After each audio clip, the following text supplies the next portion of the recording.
Sebelum ceritanya dimulai, silakan tulis di kolom komentar dari daerah mana saja teman-teman yang menonton cerita ini. Dan jangan lupa like dan subscribe, agar channel Our Story bisa terus berkembang dan mempersembahkan cerita yang terbaik. Aku dijambak dan diseret dari kantor suami di depan semua orang karena dia malu punya menantu kampungan sepertiku. Dia tidak tahu jika akulah yang... Tika menarik nafas panjang. Matanya menatap kosong keluar jendela kamar kecil yang kini menjadi tempat tinggalnya di rumah mertua. Suara ayam berkokok dari jauh seolah membawanya kembali ke kampung halaman yang sudah lama ia tinggalkan sejak menikah. Ia merindukan bau tanah setelah hujan, suara genteng yang memantulkan rintik, dan ibu yang selalu duduk di depan rumah sambil menenun kain. Tapi semua itu kini hanya ada dalam ingatan. Ia bukan lagi Tika si gadis desa. Sekarang ia adalah menantu dari keluarga pengusaha sukses yang tinggal di rumah besar, bertingkat 3, berhiaskan lampu kristal dan perabotan mewah dari luar negeri. Namun kemewahan itu tidak pernah membuatnya merasa nyaman. Setiap langkahnya di rumah itu seperti melewati ladang ranjau. Satu langkah salah, komentar pedas akan datang. Pagi itu, saat ia turun ke ruang makan membawa nampan berisi teh, suara lantang nyonya Marini langsung menyambut. Teh pagi itu harus disajikan sebelum jam 7. Tika, ini rumah orang kota, bukan rumah nenek moyangmu, sentaknya. Tika hanya diam, menunduk sopan. Maaf, Bu, saya bangun sedikit telat karena semalam. Alasan, sudah kubilang dari awal, kalau kau mau tinggal di rumah ini, belajarlah jadi perempuan yang tahu aturan.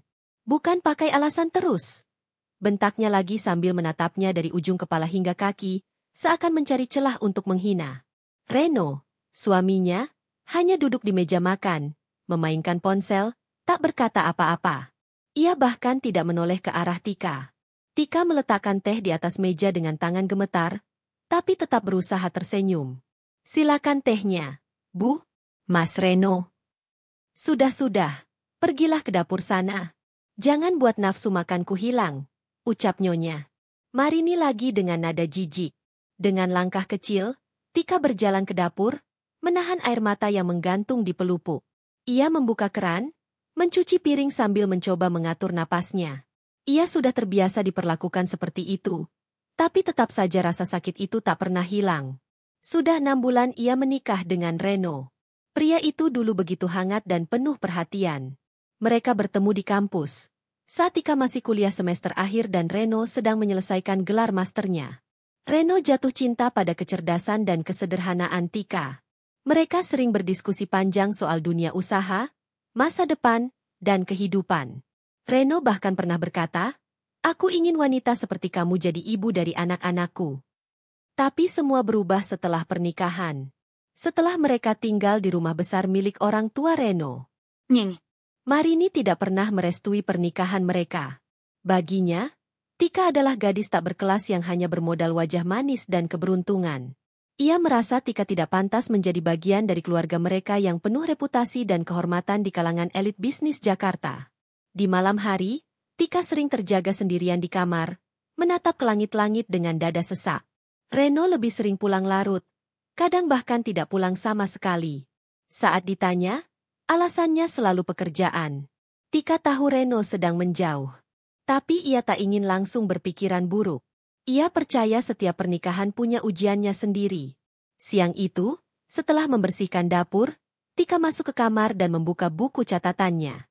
Di dalamnya, terisi coretan ide-ide bisnis, perencanaan strategi, hingga observasi tentang pasar digital.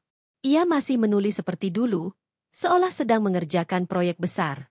Padahal, ia tidak lagi punya tempat untuk menyalurkan semua itu. Tak banyak yang tahu bahwa Tika sebenarnya pernah menjadi salah satu kandidat penerima beasiswa program inkubator bisnis internasional.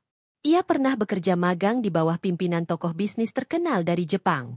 Tapi ia memilih mundur ketika ibunya sakit, dan akhirnya menikah dengan Reno. Di dalam dirinya, masih tersimpan kemampuan, visi, dan kecerdasan yang selama ini disembunyikan di balik penampilan sederhana dan sikap lembutnya. Sore harinya, Nyonya Marini kembali menyindir. Tika, tolong bantu pel lantai ruang tamu. Besok tamu penting akan datang. Aku tidak ingin ada debu sedikit pun. Tika mengangguk dan mengerjakannya tanpa protes. Saat sedang mengepel, ia mendengar percakapan antara Reno dan ibunya dari ruang sebelah. Ren, kau harus mulai pikirkan masa depanmu. Istrimu itu bukan tipe wanita yang bisa menunjang karirmu. Aku tahu, Bu. Aku juga mulai merasa nggak cocok. Tapi kalau aku ceraiin dia sekarang, takutnya jadi masalah. Masalah apanya? Lebih baik kau selamat dari sekarang. Daripada masa depanmu rusak hanya karena wanita kampungan begitu. Dek. Tika terdiam. Ujung kain pel jatuh dari tangannya. Ia tidak tahu apakah harus marah, sedih, atau tertawa. Ternyata, cinta yang ia jaga setulus hati, pelan-pelan dihancurkan dari belakang. Malam itu, Tika duduk lama di halaman belakang. Ia menatap langit Jakarta yang tak berbintang. Lampu-lampu kota seperti tak punya arti. Ia mengingat ibunya di desa. Mengingat masa kecilnya yang penuh perjuangan. Mengingat janjinya pada diri sendiri, bahwa apapun yang terjadi, ia tidak akan pernah membiarkan dirinya dihancurkan. Bukan berarti ia akan membalas. Tapi ia tahu satu hal, harga dirinya tak boleh diinjak-injak terus. Keesokan harinya, Tika mengenakan baju sederhana namun rapi. Ia pergi keluar rumah, pamit ingin membeli bahan masakan. Tapi sebenarnya, ia pergi ke sebuah gedung perkantoran di kawasan elit Jakarta. Ia memasuki gedung itu dengan wajah yang tenang dan sikap percaya diri. Di lantai 18, ia mengetuk pintu sebuah ruangan. Di balik meja besar, seorang pria paruh-baya menyambutnya hangat. Tika, akhirnya kamu datang juga. Sudah lama aku tunggu. Tika tersenyum. Maaf, Om. Aku butuh waktu. Aku nggak mau gabung ke perusahaan dengan cara instan. Aku ingin memastikan aku siap. Dan aku percaya kamu sudah sangat siap. Seandainya ayahmu masih hidup, dia pasti bangga. Semua dokumen kepemilikan perusahaan holding ini sudah dialihkan sesuai wasiat. Kamu pemilik sahnya sekarang. Tika menunduk, menahan gejolak di dadanya. Ia memegang berkas-berkas itu dengan hati bergetar. Ia bukan ingin pamer, tapi ia tahu, waktunya akan tiba. Sore itu, ia kembali ke rumah seperti biasa. Membawa bahan masakan, lalu memasak seperti biasa. Ia tetap mencuci piring, tetap membersihkan kamar, tetap tersenyum sopan di depan mertua dan suaminya. Tapi di dalam hatinya, ia tidak lagi sama. Ia kini sadar bahwa saatnya akan datang. Bukan untuk membalas, tapi untuk menunjukkan siapa dirinya sebenarnya. Dan dunia akan menyaksikannya, termasuk orang-orang yang selama ini memandang rendah.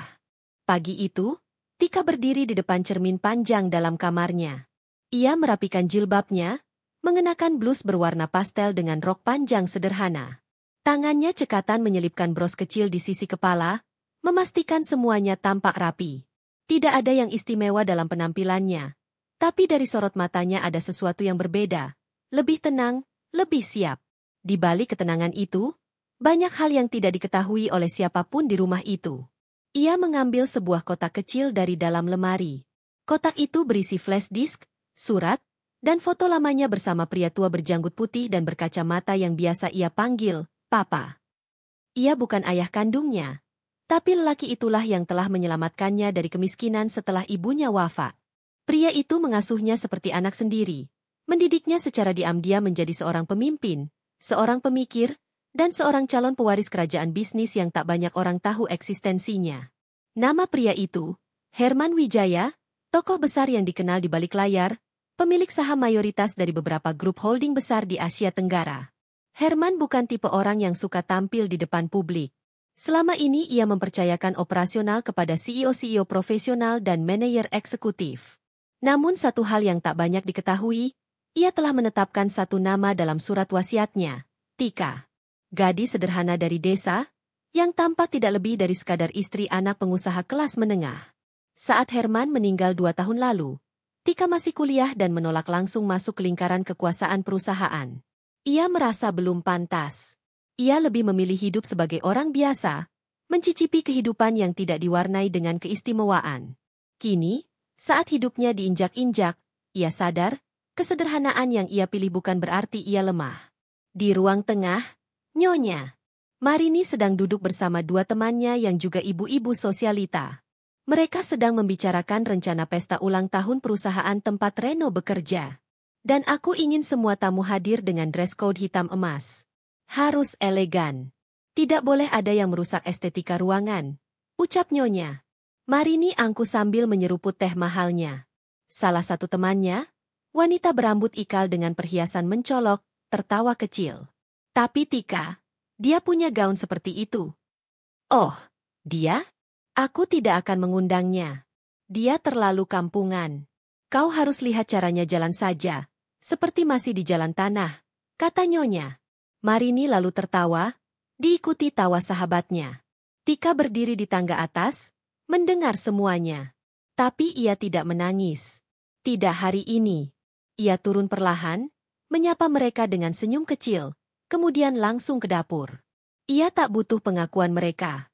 Ia tahu posisinya. Hari itu, saat Reno berangkat ke kantor, Tika juga bersiap. Ia menyimpan selembar kartu undangan rapat eksekutif di dalam tas kecilnya. Undangan itu dikirimkan langsung oleh Pak Agus, Direktur Pelaksana perusahaan tempat Reno bekerja. Tika diundang untuk hadir sebagai pemegang otoritas tertinggi dalam rapat akuisisi salah satu anak perusahaan di bidang teknologi. Ia masuk ke dalam mobil sedan hitam yang dikirim khusus dari kantor pusat. Sopirnya mengenalnya dengan baik, tapi juga menjaga kerahasiaan identitasnya. Bu Tika, hari ini rapat di lantai 23. Semua sudah disiapkan. Tika mengangguk tenang. Terima kasih, Pak Rudi. Perjalanan menuju pusat kota ditempuh sekitar 45 menit. Sepanjang jalan, Tika membuka tablet di tangannya, memeriksa laporan keuangan kuartal terakhir, serta dokumen hasil due diligence yang akan dibahas di rapat nanti. Matanya tajam, teliti, dan jernih. Tak ada keraguan di wajahnya. Ia tahu, hari ini akan menjadi awal dari sesuatu yang besar. Sesampainya di kantor pusat, beberapa karyawan menyapanya dengan hormat. Ada yang terkejut melihat penampilan sederhananya. Tapi tak satu pun berani bertanya lebih dari sekadar, "Selamat pagi, Ibu." Di ruang rapat, Tika duduk di ujung meja panjang. Para direksi dan komisaris sudah hadir. Semuanya berpakaian formal dengan jas dan dasi.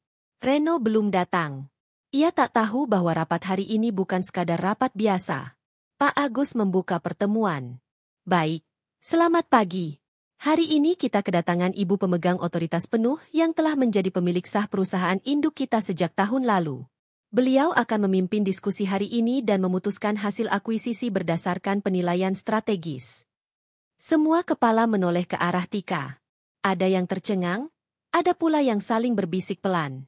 Beberapa dari mereka mengira Tika hanyalah istri muda yang diam-diam ditunjuk untuk menenangkan saham keluarga. Tapi saat Tika mulai berbicara, semua menjadi hening. Terima kasih, Pak Agus. Aku ingin melihat laporan final hasil akuisisi dan keputusan untuk restrukturisasi divisi digital. Aku juga minta laporan performa seluruh direktur cabang dalam 6 bulan terakhir. Suaranya tenang namun tajam. Tidak ada getar, tidak ada ragu.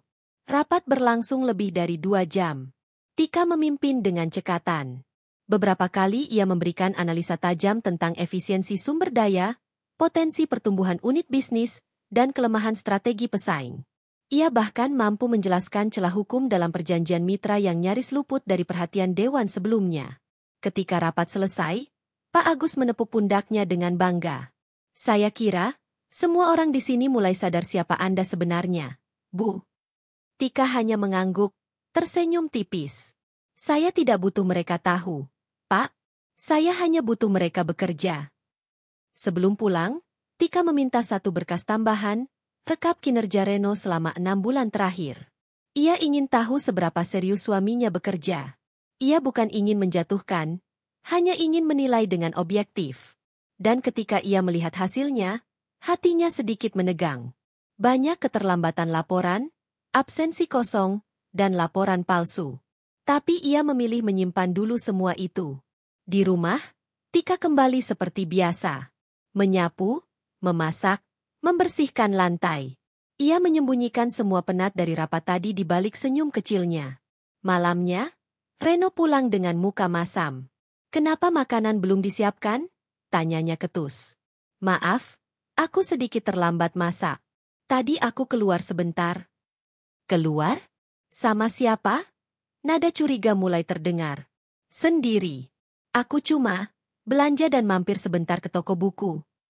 Reno mendengus. Mulai besok, kalau mau pergi, bilang dulu. Jangan keluyuran sesuka hati. Tika mengangguk pelan, meski dalam hatinya berkata, kau yang keluyuran sesuka hati, Ren. Tapi aku tetap diam. Malam itu, saat Reno tidur, Tika menulis di laptop kecilnya. Ia mulai membuat rencana perlahan. Ia ingin menyelamatkan pernikahannya, jika itu masih mungkin. Tapi jika tidak, ia akan memastikan bahwa tidak ada satupun yang bisa meremehkannya lagi. Ia menulis nama-nama, menyusun strategi pengembangan usaha, merancang sistem baru di perusahaan. Semua dilakukan dalam diam. Tak ada yang tahu bahwa wanita yang tidur di kamar kecil rumah besar itu sebenarnya sedang memegang kekuasaan yang jauh lebih besar dari yang dibayangkan siapapun di rumah itu. Ia tidak sedang memamerkan. Ia hanya sedang menunggu waktu yang tepat. Dan waktu itu semakin dekat. Jam dinding di ruang makan menunjukkan pukul 7 pagi, tapi aroma sarapan belum juga tercium. Tika berdiri di dapur sejak subuh, menyiapkan segala hal sendirian seperti biasa. Satu tangan mengaduk sup ayam, satu lagi menakar bumbu untuk sambal kesukaan Reno. Ia terbiasa bangun sebelum semua penghuni rumah membuka mata, demi memastikan tak ada alasan bagi nyonya Marini untuk mencelanya lagi. Tapi tetap saja, semua yang ia lakukan selalu salah di mata mertuanya. Pagi itu pun tak berbeda. Suara langkah hak tinggi bergema dari arah tangga. Tak lama, terdengar suara sinis yang sangat dikenal Tika. Kenapa belum disiapkan di meja? Kau pikir kami punya waktu menunggu seperti orang kampung? Tika buru-buru mematikan kompor dan mengangkat piring-piring ke meja makan. Wajahnya tertunduk, tak berani membalas. Nyeng. Marini duduk dengan angkuh, mengenakan gaun tidur sutra mahal yang mengilap di bawah lampu kristal. Ia membuka koran pagi dan melirik Tika sambil mencibir. Kau tahu, kemarin aku bertemu Bu Ratna, istri komisaris Bank Sentral. Dia bilang padaku, menantu dia lulusan luar negeri. Bisa 5 bahasa. Cantik, pintar, bergaya. Beda jauh sama kau. Tika tidak menjawab. Ia tahu setiap kata dari mulut nyonya Marini memang ditujukan untuk menusuk harga dirinya. Beberapa menit kemudian, Reno turun dengan wajah masih mengantuk. Rambutnya acak-acakan, tapi tetap tampan seperti biasa. Ia duduk tanpa menyapa istrinya, langsung menyendok nasi ke piring. Mas, ini sup ayam kesukaanmu, kata Tika pelan, mencoba menyuap sedikit kehangatan di antara dinginnya sikap sang suami. Reno hanya mengangguk singkat, tanpa senyum, tanpa menoleh. Bahkan tak menjawab sapaan istrinya. Ren, kau harus bawa Amara ke gala dinner kantor minggu depan. Semua petinggi akan hadir. Aku sudah siapkan gaun mewah untuknya, ucap nyonya Marini tanpa sedikit pun merasa bersalah berbicara soal wanita lain di depan menantunya sendiri. Reno diam sejenak, lalu pelan menjawab, iya, Bu. Saya pikir itu ide bagus. Tika membeku. Ia kenal nama itu. Amara. Wanita cantik, cerdas, dan bergaya modis yang beberapa kali ditemuinya di kantor Reno. Sering tampil dalam acara formal, dan rupanya sudah dekat dengan nyonya Marini. Mertuanya tahu itu, tapi tetap menyebut nama wanita itu terang-terangan di depannya. Amara cocok untuk mewakili keluarga kita di depan para investor. Bukan hanya karena penampilannya, tapi karena ia tahu tata krama elit. Tidak seperti seseorang yang bahkan tidak tahu cara menyusun sendok dan garpu. Tika menggigit bibir, menahan napas agar tak meledak. Ia memandang piring di depannya, tapi perutnya terasa kosong. Kalau tidak cocok, tinggal bilang. Jangan dipaksa hidup dengan orang yang tidak kau inginkan. Gumamnya dalam hati. Hari-hari selanjutnya berjalan seperti siksaan yang tak berkesudahan. Setiap pagi, siang, dan malam, Tika harus menahan luka-luka yang ditorehkan lewat kata-kata. Reno makin jarang pulang. Jika pulang pun, hanya untuk tidur dan kembali pergi sebelum matahari terbit. Tika mulai menulis jurnal pribadi di laptopnya, menuangkan semuanya. Rasa sedih, sakit, kecewa, dan kekesalan yang sudah tak sanggup ia sembunyikan. Aku bukan wanita sempurna. Tapi aku juga bukan boneka. Aku bisa diam. Tapi aku juga bisa pergi. Namun sebelum aku pergi, aku ingin mereka tahu siapa aku sebenarnya. Setiap malam ia menyusun ulang strategi perusahaannya, memantau pergerakan saham dan hasil rapat direksi melalui laporan yang dikirim langsung ke email pribadinya. Meski tinggal di rumah yang sama dengan orang yang merendahkannya, dunia luar tetap mengakui kecerdasannya.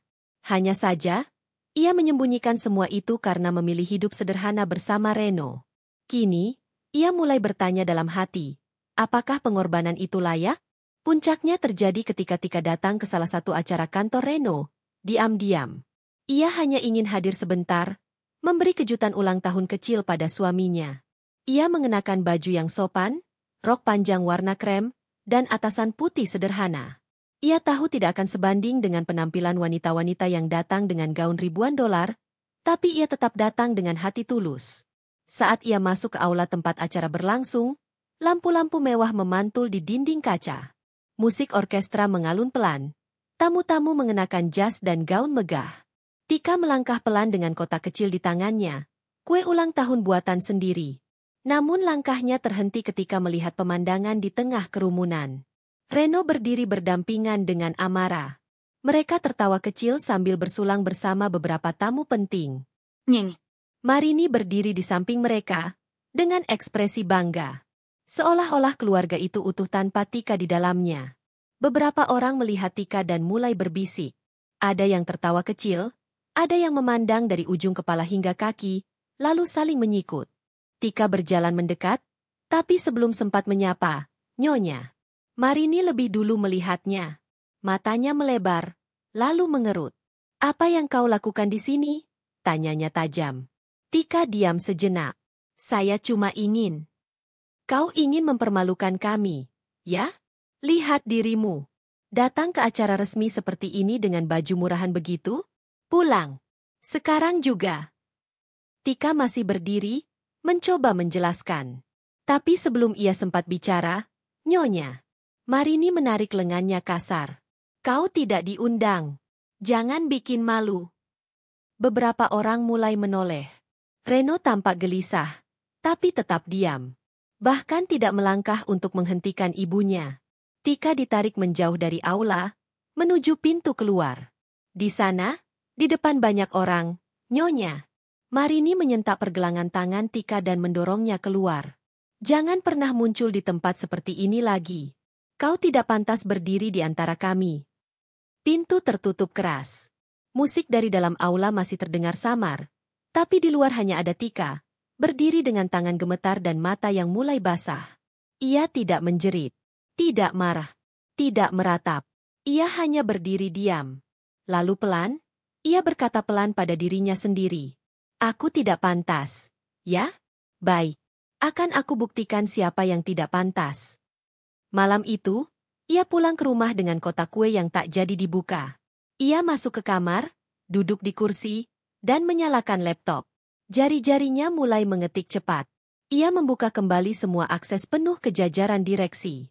Ia mulai menjadwalkan pertemuan internal. Ia menandatangani dokumen-dokumen penting yang sebelumnya ia abaikan.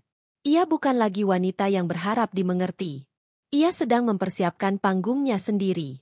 Dan mereka akan menyaksikan siapa sebenarnya Tika, wanita desa yang selama ini mereka rendahkan.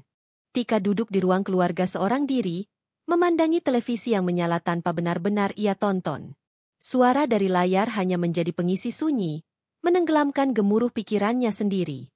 Kotak kue yang semalam belum sempat ia berikan pada Reno kini tersimpan di lemari es, utuh dan dingin, persis seperti hubungan mereka. Suaminya belum pulang. Dan Nyonya Marini sejak pagi belum berhenti menyindir. Entah dari mana sumber energinya, wanita itu selalu punya waktu untuk mengkritik, menyinggung, dan merendahkan menantunya sendiri. Bahkan hanya karena Tika memakai sendal biasa ke halaman belakang, ia kembali dikatai. "Lihat tuh, wanita zaman sekarang pakai sendal murah begitu keluar rumah? Dasar kampungan. Tidak tahu malu. Apa tidak bisa belajar dari Amara?" Tika menghela napas pelan, melanjutkan menyiram bunga. Sudah tak terhitung berapa kali Amara dibandingkan dengannya. Seolah sosok itu diciptakan khusus untuk menampar harga dirinya setiap hari. Siangnya, Saat hendak membereskan meja ruang tamu, ponsel Reno yang tertinggal berdering. Nama, Amara, muncul di layar. Tika hanya menatap, tidak menjawab. Beberapa detik kemudian, muncul pesan masuk. Sayang, nanti malam kita tetap jadi makan malam bareng, kan? Jangan lupa pakai jas biru yang aku pilih. Biar matching sama dressku. Tangannya bergetar. Ia tahu Reno berubah, tapi tidak menyangka akan sejauh ini. Pesan itu tidak bisa disalahartikan. Reno bahkan tak pernah menyebut, sayang, padanya lagi sejak beberapa bulan terakhir. Pintu rumah terbuka. Reno masuk tergesa. Wajahnya panik melihat ponsel di tangan Tika. Kau baca? Tanyanya dingin. Tika menatap mata suaminya. Tak ada air mata. Hanya luka yang semakin diam. Aku hanya ingin tahu, apakah aku benar-benar sudah tidak ada artinya di matamu, Ren? Reno menarik ponselnya kasar. Jangan ganggu urusanku. Kamu cuma bikin masalah. Gaya kampunganmu bikin aku malu di depan rekan-rekan. Tika terdiam. Kata, malu, itu bergema lama di dalam dadanya. Kalau kau malu punya istri kampungan, kenapa dulu kau nikahi aku? Suaranya pelan. Reno tak menjawab. Ia hanya mengambil jaketnya dan pergi, meninggalkan Tika berdiri sendiri dengan pertanyaan yang tak butuh jawaban lagi. Sore menjelang malam, Tika duduk di kamarnya.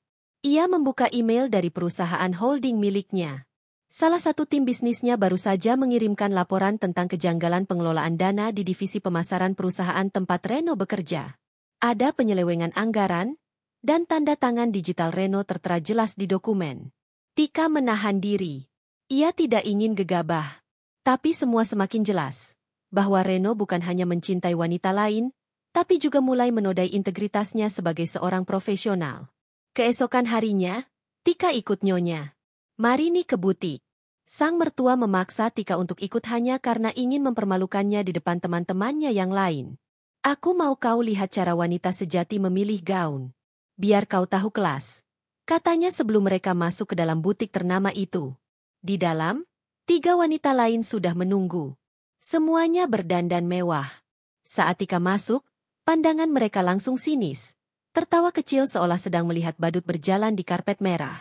Kamu istrinya Reno? Tanya salah satu dari mereka. Oh, saya pikir kamu asisten atau supir pribadi nyonya Marini. Mereka semua tertawa keras. Tika hanya tersenyum sopan, meski dadanya seperti dicabik dari dalam. Nyeng. Marini berpura-pura tertawa, lalu menyambar. Yah, dia memang belum terbiasa dengan dunia kita. Tapi aku sedang berusaha mendidiknya. Susah, sih, soalnya bawaan darah desa, ya? Tawa makin meledak. Tika menunduk, menahan napas, menahan sakit.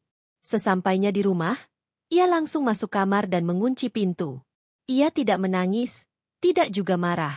Ia membuka laptopnya dan mulai menyusun agenda pertemuan seluruh direktur minggu depan. Ia akan menghadiri rapat besar internal yang selama ini ia abaikan karena alasan keluarga. Ia membuka kembali surat wasiat Herman Wijaya. Di sana tertulis jelas, Tika adalah satu-satunya pewaris dan pemegang keputusan akhir terhadap semua kebijakan strategis perusahaan. Hari-hari berikutnya, Tika sengaja keluar lebih sering. Kadang dengan alasan pergi ke pasar, kadang dengan alasan mencari bahan masakan. Padahal ia menghadiri rapat demi rapat, mengunjungi anak perusahaan, bahkan bertemu tokoh-tokoh penting dari kementerian dan mitra bisnis luar negeri. Semua itu ia lakukan tanpa sepengetahuan siapapun di rumah itu. Suatu malam, saat pulang ke rumah, ia mendapati Amara sedang duduk di ruang tamu. Bersama Nyonya Marini dan Reno. Kau dari mana saja? Tanya Reno tajam. Tika menatap Amara, lalu menatap suaminya. Keluar. Kenapa? Tidak boleh. Amara tersenyum miring. Wah, saya pikir istri zaman sekarang gak boleh keluar rumah sembarangan. Apalagi kalau gak pamit suami. Nyeng. Marini menimpali, kalau istri yang baik, dia tahu kapan harus ada di rumah. Bukan keluyuran seperti pedagang keliling. Tika tidak menjawab. Ia hanya berjalan pelan menuju tangga, lalu berhenti sejenak. Kenapa kalian tidak sekalian saja usir aku dari rumah ini? Tanyanya pelan. Tidak ada jawaban. Malam itu, Tika duduk di depan cermin, menatap bayangannya sendiri. Ia mengelus wajahnya, melihat ke dalam matanya sendiri. Aku tidak akan lari. Aku tidak akan pergi dengan kepala tertunduk. Kalau memang kalian ingin menjatuhkanku, aku akan pastikan kalian tahu siapa yang kalian rendahkan. Ia mengirim satu email pendek ke seluruh jajaran direksi. Jadwalkan pertemuan seluruh manajemen puncak. Saya akan hadir sebagai pemegang kuasa penuh. Tidak boleh ada yang absen. Ia tak lagi ragu. Langkahnya sudah mulai mantap. Dan waktu mereka untuk tertawa tinggal sebentar lagi. Langit Jakarta pagi itu tampak kelabu. Kabut polusi menyelimuti gedung-gedung tinggi, seakan menyembunyikan kenyataan pahit yang akan segera terjadi. Tapi Tika melangkah dengan tenang. Langkahnya tegap, rapi, dan tidak tergesa. Sepatu hitam polosnya menginjak lantai lobi kantor dengan irama yang mantap. Ini adalah hari besar. Hari yang telah ia tunggu sejak semua rasa sakit mengendap dalam dadanya. Hari di mana semua akan terbuka. Seorang resepsionis yang baru bekerja seminggu memandangnya sekilas. Tidak mengenalnya. Tapi begitu melihat security yang berdiri di belakang Tika memberi hormat, ia langsung membungkuk gugup. Silakan langsung naik, Bu. Lantai 25 sudah disiapkan untuk rapat direksi, ucap sang petugas. Tika mengangguk kecil dan memasuki lift. Sementara itu di lantai yang sama, Reno tengah berdiri bersama Amara dan beberapa rekan kerjanya. Mereka membicarakan proyek digital baru yang rencananya akan diumumkan dalam gala dinner perusahaan bulan depan. Semua berjalan seperti biasa, hingga seorang karyawan datang menghampiri dengan napas terburu-buru. Pak Reno, rapat darurat direksi. Bu Tika akan hadir sebagai pemegang kuasa penuh. Wajah Reno langsung berubah pucat. Ia menoleh cepat ke arah Amara yang ikut kaget. Apa maksudnya? Rapat itu untuk Dewan Komisaris dan pemilik saham utama.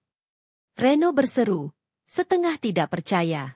Dan maaf, Pak, data internal perusahaan sudah diperbaharui minggu lalu. Nama istri Bapak terdaftar sebagai pemegang saham tunggal di induk perusahaan. Reno menegang. Amara menatapnya tajam. Jadi, selama ini dia yang punya kuasa penuh? Dia bukan sekadar istri kampung. Belum sempat Reno menjawab, pintu lift terbuka. Suara langkah pelan terdengar menyusuri lorong. Semua mata menoleh. Tika melangkah masuk ruangan besar tempat rapat akan digelar. Para direksi sudah duduk tegak dengan wajah serius. Di antara mereka, hanya Tika yang mengenakan pakaian paling sederhana. Blus putih panjang, jilbab krem, dan wajah yang tidak mengenakan make-up tebal seperti kebanyakan sosialita Jakarta. Tapi dari tatapan matanya, semua tahu, inilah pemimpin sesungguhnya. Reno buru-buru menghampiri, berbisik dengan nada menahan panik. Tika, kamu mau apa? Kamu nggak bisa seenaknya masuk dan campuri urusan ini. Kamu cuma... Saya apa? Tika menatap tajam. Cuma istri kampungan? Cuma bayangan di balik namamu? Cuma pelengkap yang bisa kau hina sesukamu? Reno terdiam. Semua direksi melihat mereka dengan ekspresi penuh tanda tanya. Tika tidak mengangkat suara. Tapi setiap katanya seperti bilah pisau dingin yang menusuk pelan. Saya hanya ingin mengambil kembali tempat yang seharusnya. Tempat yang selama ini saya relakan. Demi kau. Ia melangkah menuju meja tengah dan duduk di kursi utama. Kursi pemegang kuasa. Pak Agus, Direktur Operasional, langsung membuka laptop dan menampilkan agenda rapat. Poin pertama hari ini adalah audit performa dan integritas manajemen. Berdasarkan investigasi divisi keuangan, ditemukan pelanggaran anggaran dalam divisi pemasaran yang dipimpin oleh Pak Reno. Reno tersentak. Matanya melebar. Itu pasti salah. Ada kesalahan laporan. Pak Agus menampilkan bukti di layar. Semua anggota rapat terdiam. Suasana menjadi tegang. Reno mencoba berdiri, hendak membela diri, tapi Tika mengangkat tangan. Cukup. Suara Tika tenang, tapi tak ada yang berani membantah. Saya sudah cukup diam. Saya tidak datang untuk menghukummu, Ren. Tapi aku ingin kau tahu. Kau tidak sedang berdiri di atas dirimu sendiri. Selama ini, kau berdiri di atas pundak wanita yang kau rendahkan. Reno menunduk. Amara yang berdiri di belakangnya, tampak tak percaya. Ia menatap Tika seakan melihat sosok yang benar-benar baru. Aku tidak akan menjatuhkanmu dengan tangan sendiri, Ren. Aku hanya akan mundur. Tapi sebelum itu, aku ingin semua orang tahu satu hal. Tika berdiri. Ia menatap setiap orang di ruangan itu. Saya adalah pewaris sah dari mendiang Herman Wijaya. Saya telah memegang seluruh kuasa perusahaan ini sejak setahun lalu. Tapi saya memilih untuk hidup sederhana, karena saya percaya pada cinta. Sayangnya, cinta itu dikhianati, dihina, dipij. Ia membuka satu dokumen di mejanya. Surat pengunduran diri Reno sebagai manajer operasional. Dokumen itu sudah bertanda tangan, tanda tangan digital yang sebelumnya diberikan oleh Reno sendiri dalam salah satu sistem kontrak internal, tanpa ia sadari. Mulai hari ini, kamu sudah bukan bagian dari perusahaan ini, Ren. Kamu bebas. Dan aku juga. Reno jatuh terduduk di kursinya.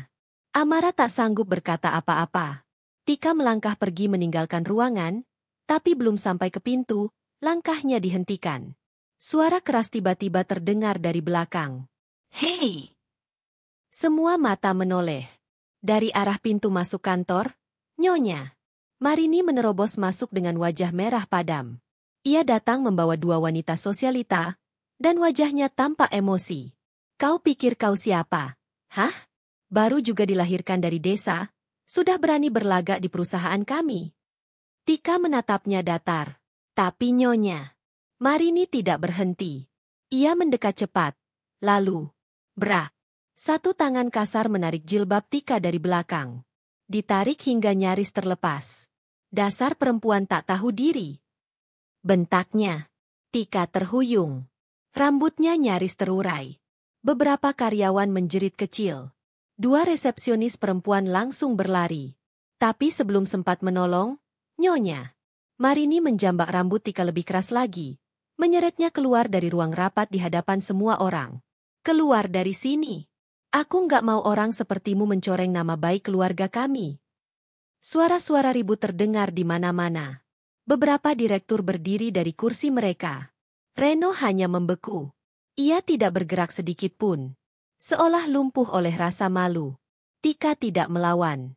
Ia membiarkan dirinya ditarik kasar melewati lorong, lewat ruang tengah kantor, di mana puluhan pegawai mulai berkumpul menyaksikan keributan itu. Semua kamera CCTV merekam.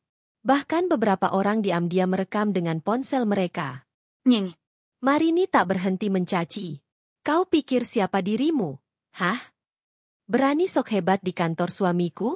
Kampungan. Malu-maluin. Saat akhirnya mereka sampai di depan lift, security mulai bertindak. Maaf, Bu. Ini kantor pusat, tidak bisa bertindak kasar. Diam kamu. Dia ini hanya menantu kampungan. Tak layak berdiri di kantor ini. Satu langkah lagi, Tika nyaris terjatuh. Namun, pintu lift terbuka. Dan dari dalam, keluar dua pria berpakaian formal. Salah satunya adalah CEO anak perusahaan teknologi di Singapura yang baru saja datang untuk bertemu Tika. Pria itu menatap bingung, lalu mendekat cepat. Ibu Tika. Katanya kaget. Apa yang terjadi? Anda tidak apa-apa? Nying. Marini tertegun. Semua orang yang mendengar itu membeku. Suasana jadi hening mendadak. Pria itu melanjutkan, kami dijemput langsung untuk bertemu pemilik induk perusahaan. Kami membawa dokumen merger sesuai perintah Anda. Tika berdiri pelan. Ia merapikan jilbabnya sendiri. Lalu menatap Nyonya Marini dengan tatapan yang sudah bukan tatapan menantu. Aku bukan menantumu lagi, Bu. Ia lalu menatap semua karyawan yang berkumpul. Matanya tajam. Saksikan. Ini bukan soal siapa aku, tapi soal siapa yang selama ini kalian remehkan. Tika berdiri tegak. Ia melangkah masuk ke ruangannya. Dan kali ini, semua orang memberi jalan. Bahkan wanita yang tadi menyeretnya, hanya bisa terpaku. Dengan mata melebar. Dan wajah merah padam. Ruang meeting yang semula penuh dengan tekanan kini berubah sunyi senyap. Para direktur yang tadi tampak tak acuh kini duduk tegak, penuh hormat. Mereka melihat wanita yang baru saja dijambak dan diseret itu kini kembali duduk di kursi puncak. Kepala tegak, wajah tak lagi menunduk, dan suara kembali menggelegar, tapi tenang. Tika membuka satu persatu dokumen di layar besar. Pak Dimas, panggilnya tegas. Direktur Keuangan langsung berdiri. Siap, Bu. Saya minta seluruh rekaman CCTV dari pagi tadi, termasuk semua suara, gerakan, dan detail saksi mata di lokasi kejadian. Saya juga ingin Anda kirimkan satu laporan khusus ke Divisi Hukum Internal. Akan ada gugatan perdata terhadap individu yang telah melakukan kekerasan fisik terhadap saya. Pak Dimas tampak ragu. Tika menatapnya tajam. Tidak ada toleransi terhadap kekerasan di kantor. Siapapun pelakunya, meskipun mertua saya sendiri. Pak Dimas mengangguk cepat. Segera, Bu. Hari ini juga. Suasana makin hening. Tak lama, pintu ruang meeting terbuka. Reno masuk pelan. Wajahnya penuh tekanan, rambut acak-acakan, matanya sembab.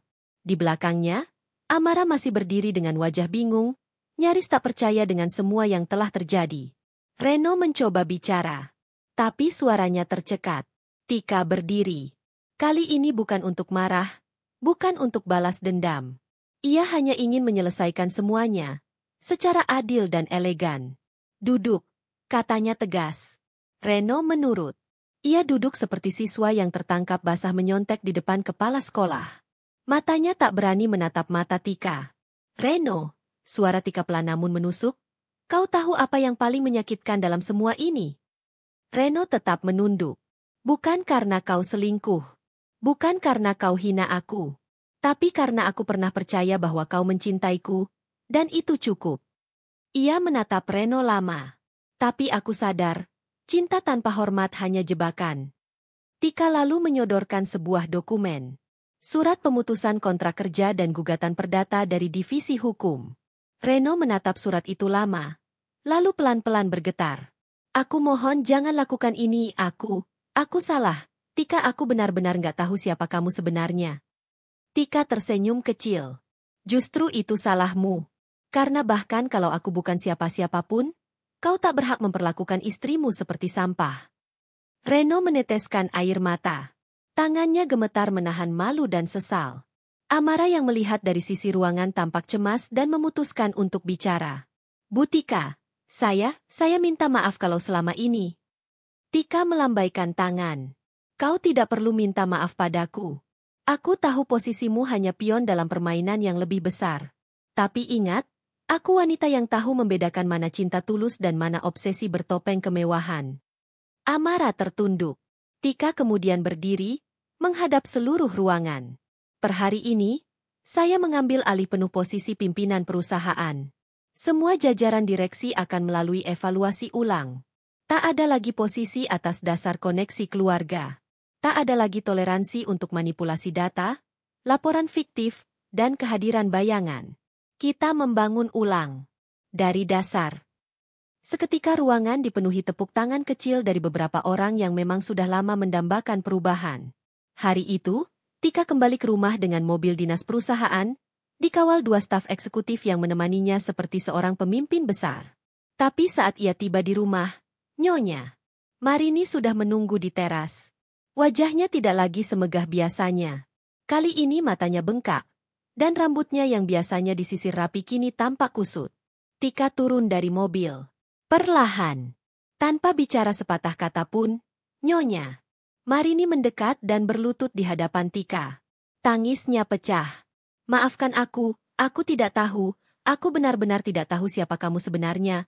Aku terlalu tinggi hati, terlalu buta. Tika menatap wanita yang selama ini menginjak harga dirinya. Suara hati kecilnya bergemuruh, tapi tidak membalas. Ia hanya berkata pelan. Aku sudah terlalu banyak menerima luka di rumah ini. Tapi bukan berarti aku tak bisa sembuh. Bukan karena siapa aku, tapi karena siapa yang telah kalian lukai. Nying. Marini masih menangis. Ia mencengkeram ujung gamis Tika, berharap belas kasihan. Tika menunduk, lalu menepuk bahu mertuanya pelan. Aku akan pergi dari rumah ini. Tapi bukan karena kalian berhasil mengusirku. Aku pergi untuk berdiri di tempat yang memang layak aku tempati. Malam itu, Tika mengemas semua barangnya. Ia tidak membawa banyak. Hanya pakaian, laptop, dan satu album foto kecil berisi kenangan masa kecil bersama almarhum Herman Wijaya. Ia meninggalkan surat di meja ruang tamu. Saya pernah mencintai keluarga ini. Tapi cinta saja tidak cukup untuk menahan ketidakadilan. Aku memaafkan, tapi aku tak akan tinggal. Esoknya, seluruh media nasional memuat berita besar. Wanita yang dihina karena kampungan ternyata adalah pemilik utama perusahaan raksasa. Mertua, suami, dan selingkuhannya berlutut minta ampun. Dan untuk pertama kalinya, semua yang pernah merendahkannya mulai sadar bahwa mereka telah menginjak orang yang salah. Langkah kaki Tika menyusuri lobi Hotel Bintang 5 dengan mantap. Rambutnya tersusun rapi di balik jilbab bernuansa anggun. Setelan kerja berwarna krem gading membungkus tubuhnya yang ramping dengan elegan. Di belakangnya, 2 staf khusus membawa tas kerja dan dokumen penting. Tika melangkah menuju ruang rapat privat yang sudah disiapkan untuk pertemuan bersama investor asing dari Dubai dan Tokyo. Ia tak lagi perempuan yang diam di dapur, menunggu suaminya pulang tanpa sepatah kata. Ia bukan lagi wanita yang menangis dalam diam karena dihina mertuanya. Ia kini adalah Madam Tika Wijaya, pemilik utama sekaligus direktur holding perusahaan multisektor yang tengah merambah pasar Asia. Rapat berlangsung serius. Para investor mengangguk setuju terhadap semua strategi ekspansi yang Tika paparkan. Ia menjelaskan dengan tegas namun bersahaja, menjawab semua pertanyaan tajam dengan elegan. Setelah 2 jam, mereka berdiri dan saling menjabat tangan. "You are a remarkable woman, Madam Tika," ucap salah satu investor dari Tokyo dengan kagum. Tika hanya tersenyum, menunduk hormat. "Saya hanya melakukan yang seharusnya." Hari itu ia kembali ke penthouse barunya di kawasan elit Jakarta. Hunian berlantai 2 dengan balkon luas menghadap city view malam yang gemerlap. Interior modern dengan sentuhan elegan dan tenang. Di dalam, asistennya sudah menyiapkan teh hangat dan laporan harian. Tika duduk, membuka email. Salah satunya dari bagian HRD pusat. "Izin melaporkan, Bu. Mantan suami Ibu, Reno, telah mencoba mengajukan lamaran ke beberapa anak perusahaan. Namun seluruh sistem telah menolak otomatis karena blacklist internal." Ia menghela napas pelan. Bukan karena iba, tapi karena akhirnya semuanya mulai membayar harga atas perbuatannya sendiri. Sementara itu, di rumah lamanya, Reno duduk lunglai di sofa tua yang usang. Amara tidak lagi di sisinya. Wanita itu pergi begitu tahu Reno tak lagi memiliki jabatan, uang, dan koneksi. Tabungan Reno yang semula ia kira cukup untuk hidup bertahun-tahun, kini terkikis perlahan. Ia tak sanggup bayar cicilan mobil, dan rumah itu sebagian besar dibayar oleh perusahaan yang kini bukan lagi miliknya. Nying. Marini pun tampak kusam. Ia duduk termenung di teras belakang rumah. Rambutnya mulai memutih, dan tidak pernah lagi mengenakan gaun mahal seperti dulu. Ia tak pernah keluar rumah lagi setelah insiden di kantor. Semua tetangga membicarakannya. Video saat ia menjambak dan menyeret Tika viral di berbagai media sosial, diulas oleh akun-akun terkenal. Judulnya semua sama. Mertua seret wanita kampung. Tak tahu dia adalah pemilik perusahaan tempat mereka kerja. Reno mencoba menghubungi Tika malam itu. Beberapa kali. Namun semua pesan hanya berakhir centang 2 tanpa balasan. Terakhir, ia mengirim voice note. "Tika, aku tahu aku bukan laki-laki yang layak. Tapi kalau kau masih punya sedikit rasa kasihan, tolong, beri aku kesempatan kerja lagi. Aku butuh makan, Tik. Aku benar-benar di titik terendah sekarang. Semua orang menjauhiku. Bahkan Amara pun pergi. Aku sadar aku salah. Tolong, Tik." Tika mendengar voice note itu sambil memandangi Citilik dari balkon apartemennya. Ia tidak tersenyum. Tidak juga menangis. Ia hanya menutup ponselnya, lalu berdiri, meneguk teh hangat, dan kembali bekerja. Ia tidak menaruh dendam. Tapi ia tidak akan mengulangi kesalahan yang sama. Keesokan harinya, ia menghadiri acara amal di panti asuhan. Di sana, anak-anak kecil berebut mendekatinya. Ia membaur, tertawa, membacakan dongeng untuk mereka, dan membagikan hadiah. Para pengasuh panti mengaguminya bukan karena kekayaannya, tapi karena hati tulus yang ia bawa bersama semua yang ia beri.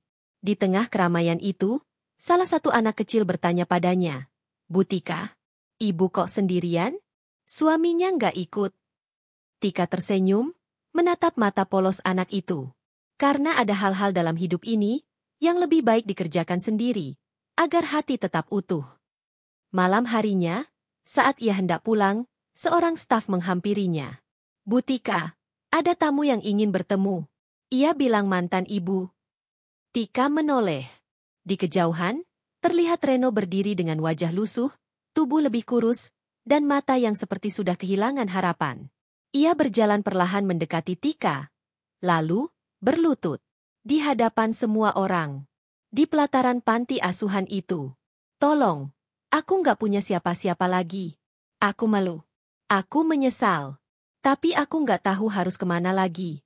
Semua menolakku. Tika hanya memandangnya. Lem, tanpa suara. Sampai akhirnya ia berkata, bukan aku yang membuatmu jatuh, Ren, tapi kesombonganmu sendiri. Ia berjalan melewati Reno tanpa menoleh lagi. Anak-anak kecil mengikuti langkahnya sambil bersorak, memanggil-manggil namanya, seolah mengiringi langkah kemenangan yang tak dirayakan dengan pesta, melainkan dengan ketenangan hati. Dan untuk pertama kalinya dalam hidupnya, Tika merasa damai. Suara azan subuh berkumandang lirih dari masjid kecil di belakang gedung tinggi. Sinar fajar menembus jendela kaca besar di penthouse Tika, menyentuh wajahnya yang tenang saat ia bersujud di atas sajadah. Doa panjang tak terdengar oleh siapapun, tapi air mata kecil jatuh di pipinya, mengalir diam-diam. Bukan tangis karena luka, tapi karena rasa syukur. Ia sudah melewati badai. Diseret, dihina, dicampakkan, semuanya telah menjadi luka lama yang kini mengering. Tapi bukan dendam yang tumbuh, melainkan kekuatan dan keyakinan bahwa harga diri seorang perempuan tidak ditentukan oleh status, jabatan, atau pujian siapapun. Pagi itu ia sarapan sendiri. Meja panjang hanya berisi sepiring salad dan secangkir teh hangat. Asistennya masuk membawa satu map tebal dan surat undangan. Ini undangan pembicara dari universitas ternama, Bu Tika. Mereka minta ibu jadi keynote speaker untuk seminar bertema, perempuan dan kepemimpinan dalam dunia modern. Tika hanya tersenyum singkat. Kapan acaranya? Lusa pagi, Bu. Baik, saya hadiri. Sore harinya, Tika mengunjungi makam ayah angkatnya, Herman Wijaya. Ia duduk di atas rumput hijau, menatap nisan batu marmer itu dengan pandangan teduh. Pak, semua sudah selesai. Apa yang Bapak bangun, kini benar-benar berdiri kokoh. Tapi bukan itu yang paling membuatku bangga. Aku bisa berdiri hari ini bukan karena kekayaan Bapak, tapi karena semua nilai yang Bapak tanamkan. Terima kasih karena Bapak pernah mengangkat aku dari anak kampung biasa menjadi perempuan yang tahu artinya martabat. Ia mengelus batu nisan itu pelan, lalu tersenyum kecil, menahan air mata. Saat hendak meninggalkan makam, mobil yang terparkir di seberang jalan terbuka.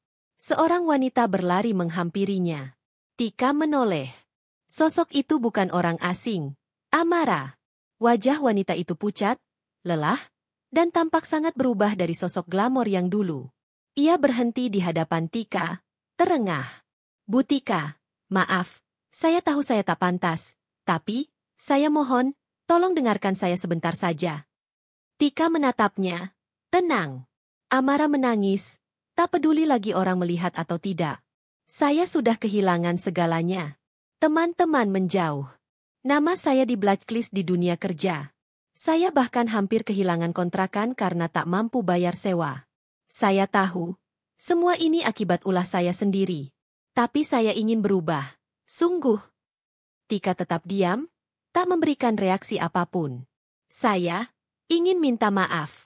Bukan karena saya ingin bantuan. Tapi karena saya ingin hidup tenang, Bu. Saya minta maaf bukan agar dimaafkan, tapi agar saya bisa jujur pada diri saya sendiri. Selama ini saya terlalu sombong. Saya kira harga diri diukur dari pakaian mahal dan posisi tinggi. Saya salah besar. Amara bersimpuh, menangis keras. Tika membiarkannya. Beberapa menit hanya sunyi.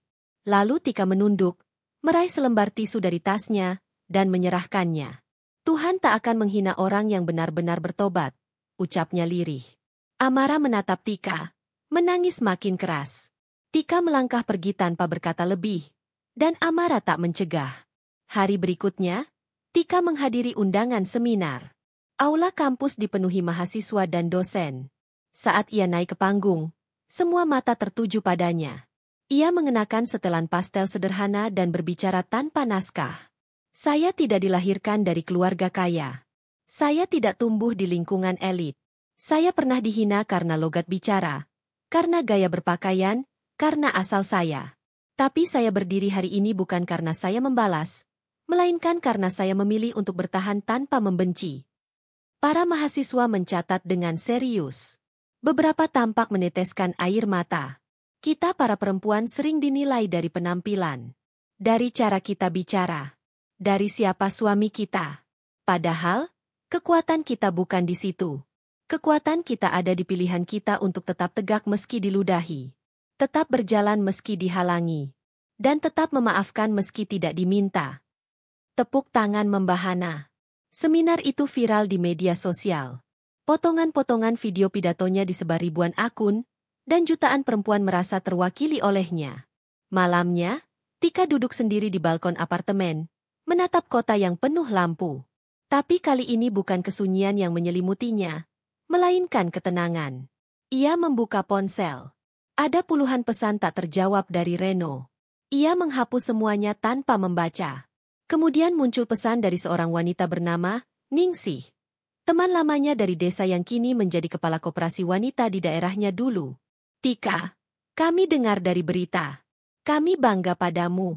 Anak-anak di sini menjadikanmu panutan. Kalau kau berkenan, mampirlah ke desa. Ada pelatihan wirausaha perempuan yang kami siapkan. Kami butuh orang sepertimu. Tika tersenyum. Ia tahu, mungkin ini saatnya kembali ke akar. 3 minggu kemudian, mobil Tika menyusuri jalan tanah berbatu di desa kecil tempat ia dibesarkan. Anak-anak berlarian sambil memanggil namanya. Para ibu menyambutnya dengan penuh haru. Ia tidak membawa rombongan, tidak membawa kamera, hanya membawa dirinya dan niat untuk berbagi. Ia memberikan pelatihan.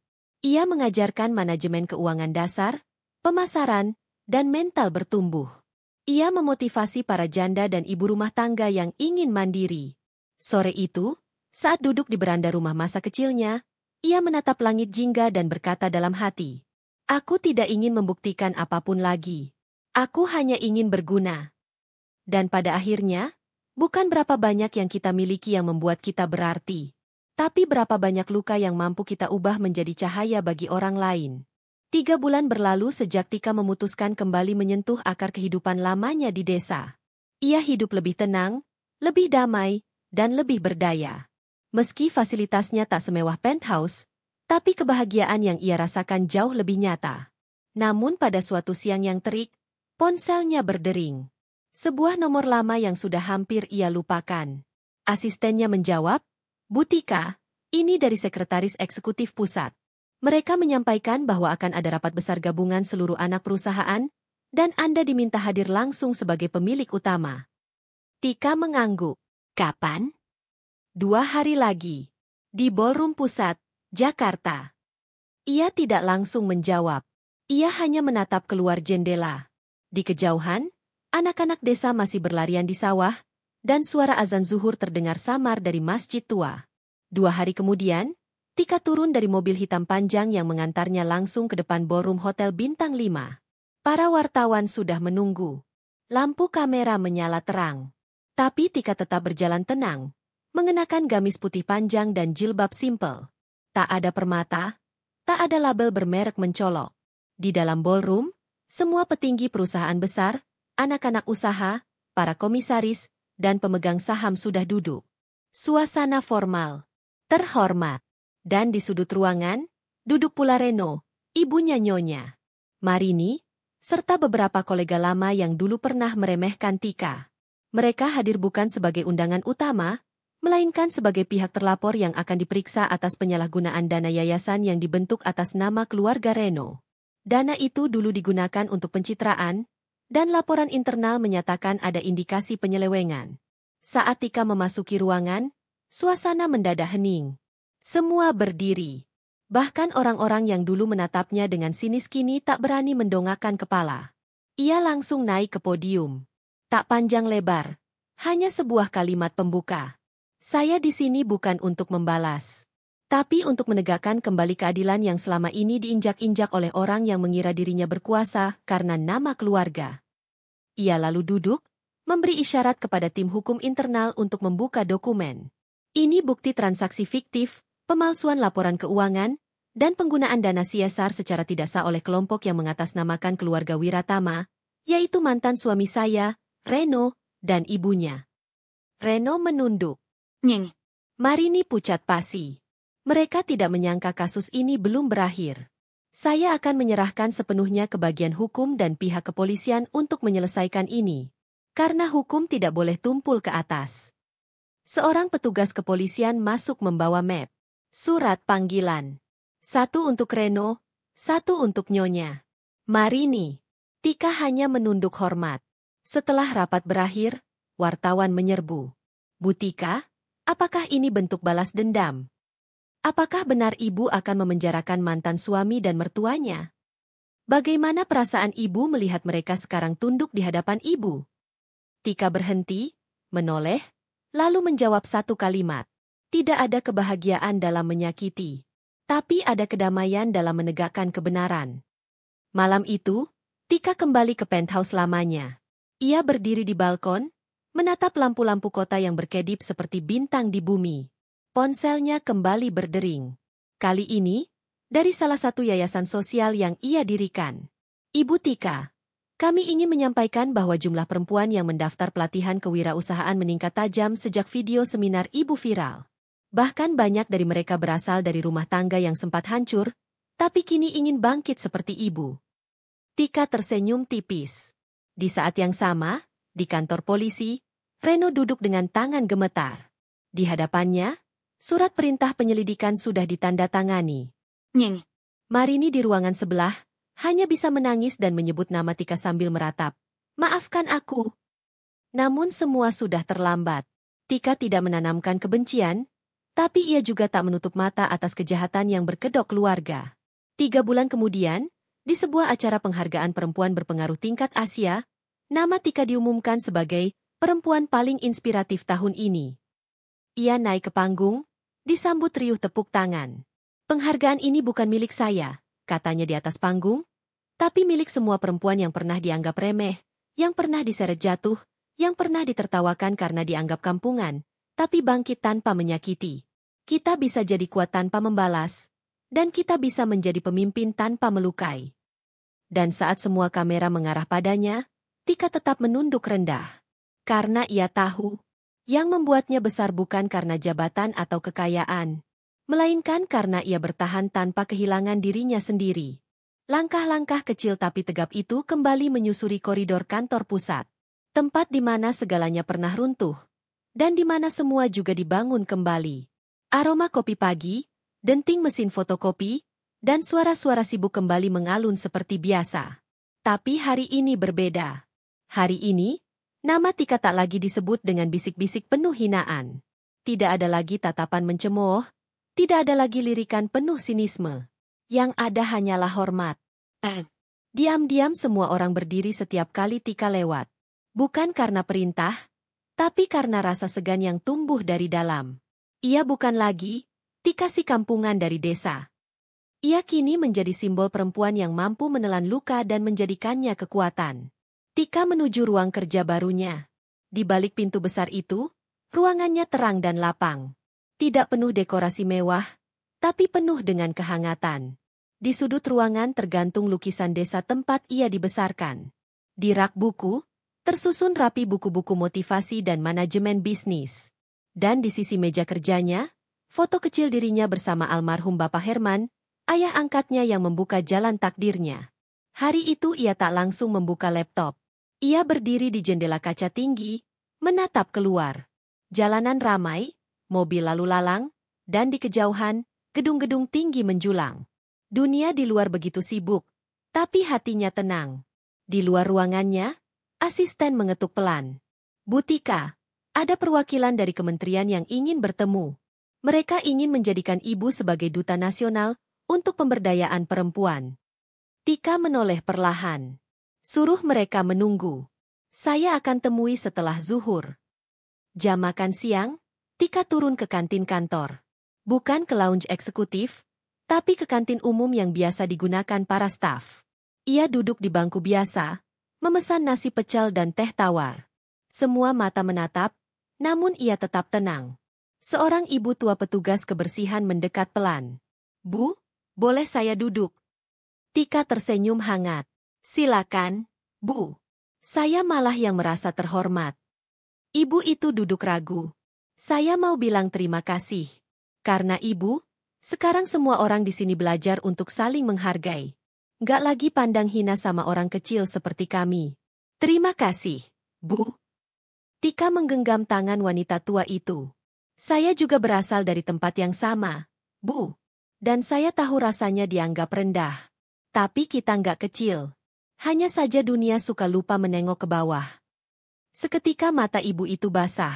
Di waktu yang sama, Reno duduk sendirian di ruang kos sempitnya. Telepon genggamnya mati. Tak ada panggilan. Tak ada pesan. Ia sudah mencoba mencari pekerjaan ke berbagai tempat. Tapi setiap kali nama lengkapnya disebut, semua berubah jadi dingin. Nama Tika terlalu besar, dan nama Reno terlalu kotor. Nying. Marini kini tinggal di rumah kontrakan sederhana di pinggiran kota. Gaun-gaun mewahnya dulu dijual satu persatu. Tak ada lagi pesta sosialita, tak ada lagi undangan VIP. Ia kini hanya mengisi waktu dengan menjahit pesanan dari tetangga sekitar. Setiap malam, ia termenung. Kadang menangis. Kadang hanya menatap kosong ke langit-langit. Namun tak satu pun dari keduanya berani menghubungi Tika lagi. Karena mereka tahu, tak ada lagi tempat di dunia Tika untuk mereka. Minggu berikutnya, Tika terbang ke luar negeri menghadiri Asia Women Forum. Ia menjadi pembicara utama, berdiri di depan ribuan perempuan dari berbagai negara. Suaranya tenang tapi menggetarkan. "Saya datang dari sebuah tempat yang dianggap remeh. Saya dibesarkan oleh orang biasa. Saya pernah diinjak oleh orang-orang yang merasa lebih tinggi. Tapi saya tidak tinggal diam. Saya belajar, saya jatuh, saya bangkit." Tepuk tangan panjang. "Saya tidak menyimpan dendam. Karena dendam hanya akan menahan kita di masa lalu. Tapi saya juga tidak lupa. Karena luka adalah guru paling jujur dalam hidup ini." Para peserta berdiri. Beberapa menangis. Tak sedikit yang kemudian menulis surat kepadanya.